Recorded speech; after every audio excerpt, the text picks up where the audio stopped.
अस्सलाम वालेकुम दोस्तों, आप देख रहे हैं यूनिवर्सल.com। आज की वीडियो में हम आपको बताएंगे कि चीन के मौजूदा वक्त के अमीर तरीन शख्स कौन हैं। अगर आप ये सोच रहे हैं कि अली बाबा के मालिक जैक मा चीन के अमीर तरीन शख्स हैं तो आपका ये अंदाज़ा बिल्कुल गलत है। वीडियो शुरू करने से पहले अगर आपने हमारे चैनल को सब्सक्राइब नहीं किया तो इसे लाजमी सब्सक्राइब कर लीजिए और साथ में बेल आइकन को भी दबा लीजिए ताकि हमारी आने वाली वीडियोज़ आपको मिलती रहें।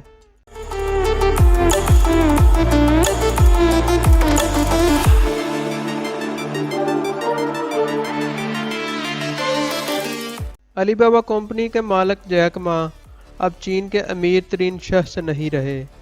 इनकी जगह लेने वाले ज़ोंग शनशान हैं और इनका कारोबार बोतलों में पानी बेचना है। ज़ोंग शनशान ने 1996 में अपनी कंपनी नोंगफो स्प्रिंग का आगाज़ किया था, जो कि चीन के मशरकी हिस्से के सूबे ज़हेजियांग में वाक़ है। ब्लूमबर्ग बिलियनियर इंडेक्स के मुताबिक ज़ोंग शनशान की कुल दौलत 58.7 अरब डॉलर है। हाल ही में चीन की स्टॉक मार्केट में अपनी कंपनी का नाम रजिस्टर कराने और एक दवा बनाने वाली कंपनी में इनके अक्सरियती हिस्से के बायस ज़ोंग शनशान की दौलत में हाथरवा इजाफा हुआ।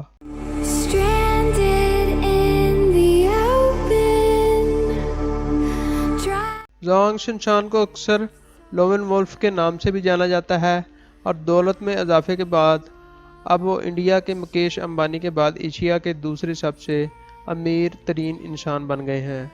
दुनिया के अमीर तरीन इंसानों की फहरिस्त में अब वो 17वें नंबर पर हैं।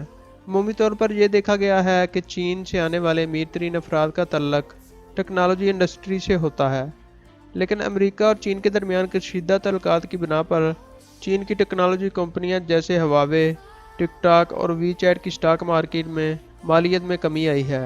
चीन में एशिया हरदोनोश के कारोबार से मुंसलक कंपनियां अब तेज़ी से ऊपर आ रही हैं और इनके मालिकान की दौलत में बेतहाशा इजाफा हो रहा है।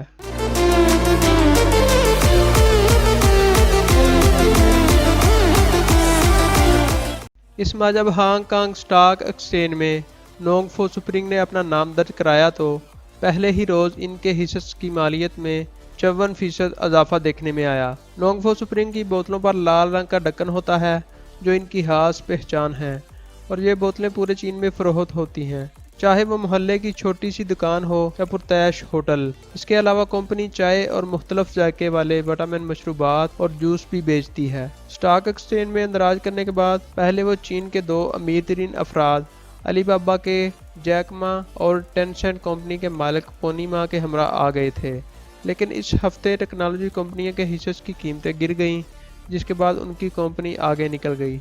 अली बाबा के जैक मा गुज़श्ता 6 बरस से इस फहरिस्त में सबसे आगे थे, जो कि अब चाइना में दूसरे नंबर पर आ गए हैं।